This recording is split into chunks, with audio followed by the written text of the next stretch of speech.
Good day and welcome to Big Bad Tech. I'm your instructor Jim Pytel, and today's topic of discussion is wind and water power. Our objective is to examine those properties that influence the mechanical power present in a column of moving fluid like wind and water. In the course of this short lecture, I additionally plan to authoritatively answer two of the three most common questions I'm asked about wind turbines. Notably, why they so big, why they so tall, and why they painted white. Let us begin. This lecture presumes the viewer has watched the Introduction to Renewable Energy lecture, available at the Big Bad Tech channel. If you haven't done so already, please do so now and return when you are so qualified. Traditional electrical power production uses an outside mechanical power source known as a prime mover. A turbine serves as the principal means of initially capturing this incoming mechanical power from the prime mover and turning it into rotating mechanical power input to a generator that exports usable electrical power. Coal-fired power plants and nuclear power plants use heat to boil water to produce expanding steam that acts as a prime mover. Renewable resources like moving wind and falling water can additionally act as a prime mover. Steam, wind, and water are fluids composed of particles of moving matter, like bullets, that strike the blades of a turbine and impart a portion of their kinetic energy to the turbine. The kinetic energy present in these tiny individual bullets is dependent upon their mass and velocity. The more massive and quicker and more numerous they are, the more power a column of wind or water contains. The formula used to measure the quantity of mechanical power input in units of joules per second or watts in a column of moving fluid demonstrates its proportion to half the density times the cross-sectional area intercepted by the turbine times the velocity of the fluid raised to the third power. This formula demonstrates that denser fluids, like water, have more power than less dense fluids like wind. This formula additionally demonstrates physically larger turbines intercept more moving fluid particles and can extract more mechanical power than physically smaller turbines. Finally, this formula demonstrates that the speed of the fluid moving through the turbine is perhaps the most influential property in calculating mechanical power input since it's raised to the third power.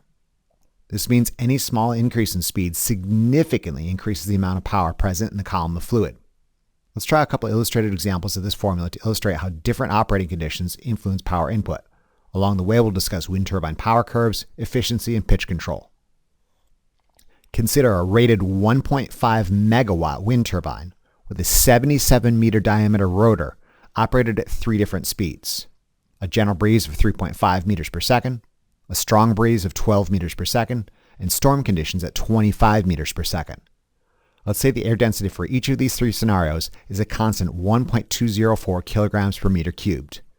Let's use the power formula to determine the power present in the column of wind when used as a prime mover. First, since this is essential to all three scenarios, let's calculate the rotor swept area for a turbine with a 77-meter diameter. Circular surface area is pi over 4 times the diameter squared. Substituting 77 meters into this equation demonstrates the rotor swept area is roughly 4,656.6 meters squared. Substituting the density, area, and speed into the power formula demonstrates that at a gentle 3.5 meters per second, the column of wind possesses approximately 120.2 kilowatts of power. At an increased speed of 12 meters per second, the power formula demonstrates the column wind possesses approximately 4.8 megawatts of power. Finally, in storm conditions at an increased speed of 25 meters per second, the power input formula demonstrates the column wind possesses approximately 43.8 megawatts of power. You will note as wind speed progressively increases from a gentle breeze to a strong breeze to a storm, the power present in this column of wind substantially increases, as we might expect. If we continue this analysis for a range of wind speeds from 0 to 25 meters per second, a plot of power as a function of wind speed would look something like this. This series of examples is meant to illustrate the significant effect wind speed has on power, given it's a cubic term. You'll note anytime wind speed doubles, this represents an 8-fold increase in power, where 8 is 2 raised to the third. Going back to the initial setup for this problem, you'll note this is data specific to a 1.5 megawatt rated wind turbine, where the nameplate rating of 1.5 megawatts occurs at a specific rated speed, in this case 12 meters per second.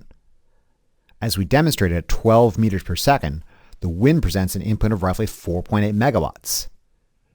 Given the turbine produces 1.5 megawatts of usable electrical power output, given an input of 4.8 megawatts at the rated speed of 12 meters per second, this represents an efficiency of roughly 31%, which might seem unusually low at first inspection, However, realize that there's a hard maximum imposed by physical reality called the Betz limit of roughly 59% that wind turbines cannot overcome, principally because extracting any more than 59% of the available power from a column of air would essentially stop the air from moving through the rotor-swept area as more and more dead air particles pile up behind the turbine. So 31% is actually a pretty respectable efficiency, especially considering wind is free and doesn't pollute the environment if you let some slip through your grasp. The same cannot be said for gas engines, which typically have an efficiency for only 20 to 40%. Not only is gas expensive, the byproducts of combustion take a toll on the environment. Besides the rated speed, other important speeds, specifically the cut-in and cut-out speeds, define the operational range of a wind turbine. For this particular model, we're assuming a cut-in speed of 3.5 meters per second when the turbine is first capable of exporting usable power.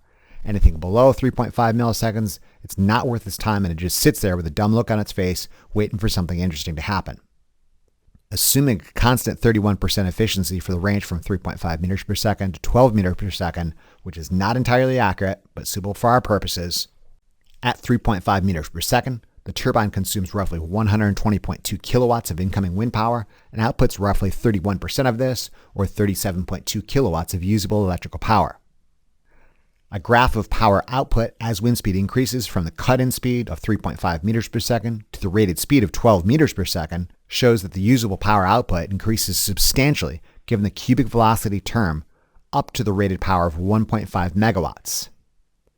During this period from the cut-in to the rated speed, the turbine is effectively desperate to grab as much incoming power as it can from the wind and sets the pitch or angle of attack of the blades such that they intercept the maximum amount of incoming power. This being said, there's a practical limit to the capacity and lifespan of the mechanical and electrical components comprising the turbine, and beyond the rated speed, this turbine starts taking active measures to protect itself and ensure its longevity. This manifests itself as the turbine flatlining output at the nameplate rating at speeds above the rated speed and below the cutout speed. For this example, from the rated speed of 12 meters per second to the cutout speed of 25 meters per second, the turbine output remains at 1.5 megawatts despite increases in wind speed and the resulting increase in incoming power. One of the principal means of regulating output is by pitching the blades, such that they progressively shed more and more wind input. Speeds above the cutout speed, the turbine effectively ceases production by aerodynamically braking the rotor with such an extreme pitch blade angle. And if this isn't enough, it can take additional steps to protect itself, such as yawing or turning out of the wind and applying brakes.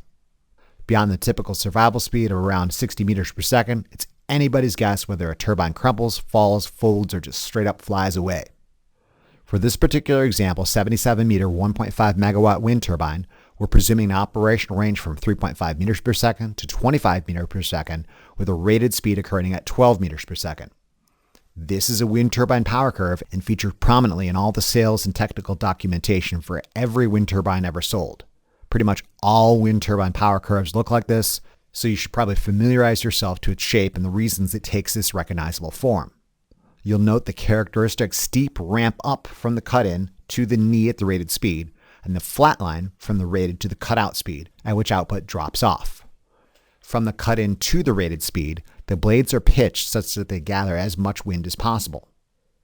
From the rated to the cutout speed, the blades are progressively pitched such that they spill more and more wind and output remains at the nameplate value.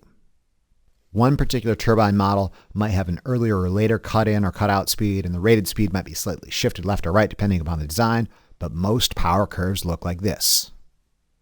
Case in point, consider a 100-meter diameter, 1.7 megawatt wind turbine with an earlier cut-in speed of 3 meters per second, a rated speed of 10 meters per second, and an earlier cutout speed of 23 meters per second. Compared to the previous 1.5 megawatt example, it seems to favor a low wind region given the leftward shift. Another giveaway is the comparatively larger rotor size. This turbine maximizes surface area to extract as much power as it can from relatively low wind speeds. Consider the power input at the rated condition of 10 meters per second. First, calculate the rotor swept area for the increased 100-meter diameter. Substituting 100 meters into the circular surface area equation yields a rotor swept area of roughly 7,854 meters squared. Extending each blade by 11.5 meters increases the diameter by 23 meters, which almost doubles the rotor swept area of the previous illustrated example. presuming air density remains the same at 1.204 kilograms per meter cubed.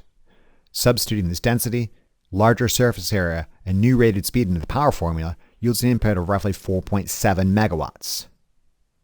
You note this significantly larger 100-meter diameter turbine experiences roughly the same input at 10 meters per second, as does the smaller 77-meter diameter turbine at an increased speed of 12 meters per second. Makes sense. The 1.7 megawatt turbine with a larger rotor is designed to take advantage of lower wind conditions. You'll additionally note at this rated speed, this turbine yields 1.7 megawatts of usable power output, given roughly 4.7 megawatts of input. This is an increased efficiency rating of roughly 36%. It's still below the BETS limit, but more efficient than the first example. All right, thus far we've taken a look at how wind speed and area affect input power. Now let's take a look at how various operating conditions can affect the power input to a wind turbine. Consider the 100-meter diameter turbine installed not in some dusty hot cornfield in the Midwest, but rather an offshore wind farm where the marine environment's cold, moist air has a slightly higher density of, let's say, 1.225 kilograms per meter cubed. This might not seem like much of a difference, but consider the effect increased air density has at a wind speed of 10 meters per second. Substituting the given data and the new density into the power formula yields an input of roughly 4.8 megawatts, essentially 100 kilowatts more input simply because colder, moister air is more dense. Not only is the air denser in offshore conditions, higher wind speeds occur more frequently. This is a win-win scenario for offshore wind farms and one of the reasons offshore wind is receiving so much attention right now.